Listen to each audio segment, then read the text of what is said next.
2026 ခုနှစ်ဧပြီလ 17 ရက်နေ့မှာရရှိလာတဲ့မြန်မာပြည်တွင်းနိုင်ငံရေးစစ်ရေးသတင်းကောင်းတွေများအစီအစဉ်ကိုတင်ဆက်လိုက်ပါတယ်။ရှမ်းပြည်နယ်လားရှိုးမြို့အတွင်းမှာဆိုင်ကယ်အယောင်းဝယ်လုပ်ကိုင်နေတဲ့အရသားပြည်သူတို့ကိုတခိုးလို့ဆွဆွဲပြီးတော့စစ်ကောင်စီလက်အောက်ခံရဲတွေကတတိလစ်တဲ့အထိရိုက်နှက်အကြမ်းဖက်ခဲ့တယ်လို့ဒေသခံတွေထံတဆင့်သိရပါတယ်။ချင်းပြည်နယ်တီးတိမ်မြို့တီးတိမ်ကလေးကားလမ်းပေါ်မှာရှိတဲ့တိုင်းငယ်ရွာမှာစစ်ကောင်စီတပ်ဖွဲ့ဝင်အချင်းချင်းပစ်ခတ်မှုဖြစ်ပွားခဲ့ပြီးတော့ဗိုလ်ကြီးတူးနဲ့ရဲဘော်တူတို့တေဆုံးခဲ့တယ်လို့ဒေသခံများထံသိရပါတယ်။ MNDAA နဲ့ TNLA တို့ကမကြသေးမီကအချင်းချင်းတိုက်ပွဲတွေဖြစ်ခဲ့ပေမဲ့မဟာမိတ်အာရခတပ်တော် AA ရဲ့ဧပြီလ 10 ရက်နေ့မှာကြာရောက်တဲ့ AA တံမွေးနေ့ကိုနှစ်ဖွဲ့ပူးပေါင်းပြီးဂုဏ်ပြုတော်ဝင်လာပေးပို့ခဲ့တယ်လို့သတင်းရရှိပါတယ်။မကွေးတိုင်းနမောက်မြို့နယ်မှာအကြမ်းဖက်စစ်တပ်စစ်ကြောင်းကိုလမ်းပြလှုပ်ဆောင်ပြီးတော့လူငယ်တွေကိုပေါ်တာဆွဲဖမ်းဆီးတပ်ဖြတ်မှုတွေကျူးလွန်လာတဲ့ပြူစောထီအောင်ထေးလွင်နဲ့အေးစော်တို့နှစ်ယောက်ဟာပြစ်ခတ်ခံရပြီးတိတ်ဆုံးခဲ့တယ်လို့တရက်ခရိုင်အမှတ်3တပ်ရင်ငပြေမပျောက်ကြားတပ်ဖွဲ့မှပြန်ကြားရေးတာဝန်ခံဘုံငခုကထုတ်ပြန်ပြောဆိုတာပါတယ်။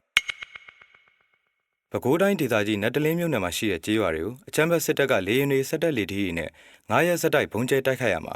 ပြည်သူ4ဦးသေဆုံးခဲ့ပြီးနေအိမ်အမြောက်များမီးလောင်ပျက်စီးခဲ့တယ်လို့ဒေသခံပြည်သူများထံသိရပါတယ်။တနင်္သာရီတိုင်းဒေသကြီးကော်တောင်းမြို့နယ်မှာရေလန်းအတိုင်းလှေတစည်းနဲ့ကင်းလှည့်လာတဲ့စစ်ကောင်စီတပ်ဖွဲ့ဝင်တွေကိုကော်တောင်းမြို့နယ်ပြည်သူ့ကာကွယ်ရေးပကဖအဖွဲ့ကအသင်းဆောင်ကြိုတိုက်ခိုက်ခဲ့ရမှာစစ်ကောင်စီတပ်သားတွေအထိနာပြီးတော့ထွက်ပြေးသွားတယ်လို့ကော်တောင်းမြို့နယ်ပြည်သူ့ကာကွယ်ရေးပကဖတပ်ဖွဲ့ကထုတ်ပြန်ကြေညာလာပါတယ်။